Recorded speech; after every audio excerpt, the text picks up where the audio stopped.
और बिहार विधानसभा के शताब्दी समारोह का समापन समारोह में पीएम नरेंद्र मोदी पटना आ रहे हैं। 12 जुलाई को बिहार विधानसभा में लगे स्मृति स्तंभ का पीएम मोदी लोकार्पण करेंगे, जिसकी तैयारियां जोरों शोरों से चल रही है। बिहार विधानसभा अध्यक्ष विजय कुमार सिन्हा ने कहा कि शताब्दी समारोह का शुभारंभ राष्ट्रपति ने किया और कार्यक्रम का समापन पीएम मोदी करेंगे।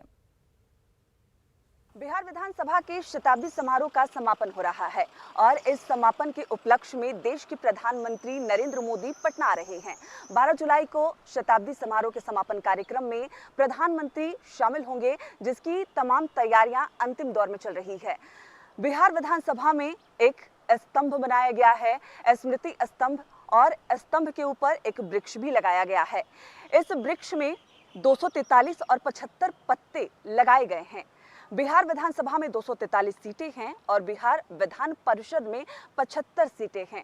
जो इस स्मृति स्तंभ के ऊपर जो वृक्ष लगा है वो तमाम चीजों को दर्शा रहा है। साथ ही साथ इसमें 9 शाखाएं बनाई गई हैं, 38 डालियां हैं जो बिहार के 38 जिलों को दर्शाता है।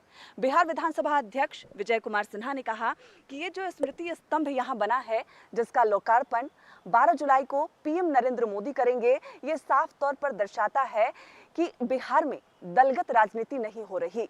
ये स्मृति स्तंभ के ऊपर जो वृक्ष लगा है वो बिहार के विकास को दर्शा रहा है।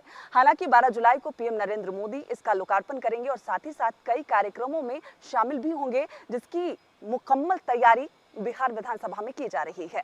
विनीता मिश्रा, न्यूज़ 18 पटना। कटिहार में नदी में डूबने से 2 बच्चों की मौत हो गई। ट्यूशन पढ़कर लौटने के क्रम में नदी में नहाने चले गए थे ये दोनों बच्चे, जब यह हादसा हो गया। स्थानीय लोगों की मदद से दोनों बच्चे के शव को बरामद कर लिया गया है। डंडखोरा थाना क्षेत्र के बसंता पुल सिंधिया नदी के पास इस घटना से पूरे इलाके में मातम पसरा हुआ है। नदी पर चले गया, पानी में आया था, देखने में गया होगा, और कैसे पैर फिसला इन लोगों का ये बात तो नहीं बता सकते। कौन सा नदी गया था? आगे सिंघा नदी, वही बसंता पुल के पास। अच्छा। नदी का नाम तो नहीं मालूम है। रहने वाले कहाँ के थे? हम लोग रानीगंज का रहने वाले हैं। बेगूसराय पुलिस ने पत्रकार सुभाष कुमार हत्याकांड का खुलासा किया है। पुलिस ने हत्या में शामिल रोशन कुमार, प्रियांशु कुमार और सौरभ कुमार को बंगाल से गिरफ्तार करने के बाद ट्रांजिट रिमांड पर लिया है। गिरफ्तार तीनों अपराधी 20 मई की रात परिहारा में पत्रकार सुभाष कुमार की गोली मारकर हत्या कर दिए थे। एसपी ने बताया कि रिमांड पर पूछताछ में इन लोगों के द्वारा इस हत्याकांड में अपनी संलिप्तता स्वीकार ली गई है।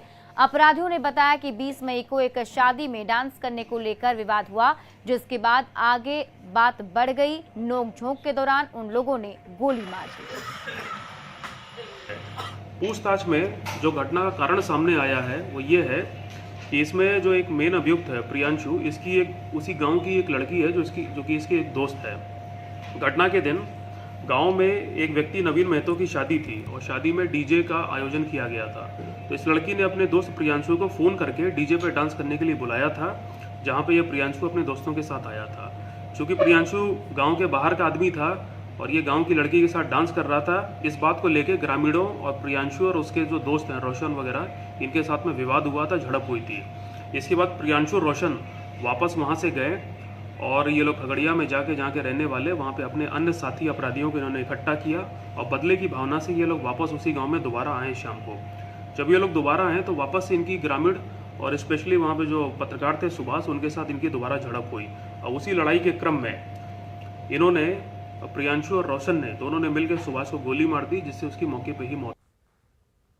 आरजेडी अध्यक्ष लालू प्रसाद के स्वास्थ्य को लेकर आरजेडी कार्यकर्ता चिंतित हैं। वैशाली में आरजेडी कार्यकर्ता अपने नेता लालू प्रसाद के स्वास्थ्य में सुधार और लंबी उम्र के लिए मंदिरों में पूजा अर्चना कर रहे हैं।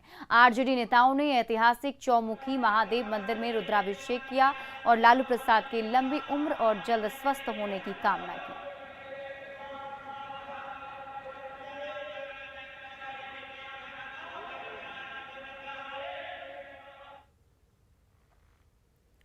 बारह जुलाई को पीएम मोदी पटना दौरे को लेकर सुरक्षा की दृष्टि से चिड़ियाघर और इको पार्क को बंद रखने का फैसला किया गया है। इसको लेकर शहर के ट्रैफिक व्यवस्था में भी बदलाव किया गया और सुरक्षा के कड़े प्रबंध किए गए हैं। और सुरक्षा व्यवस्था पर अधिक जानकारी दे रही हैं हमारी सहयोगी विनीता मिश्रा।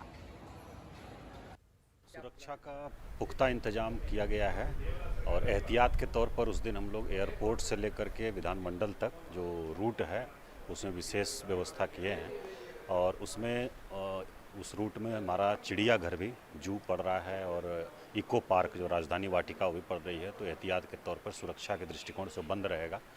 हार्डिंग रोड पर परिचालन भी बंद रहेगा और इस पूरे एरिया में जिस रूट है इसमें हम लोग ट्रैफिक डाइवर्ट किए हैं।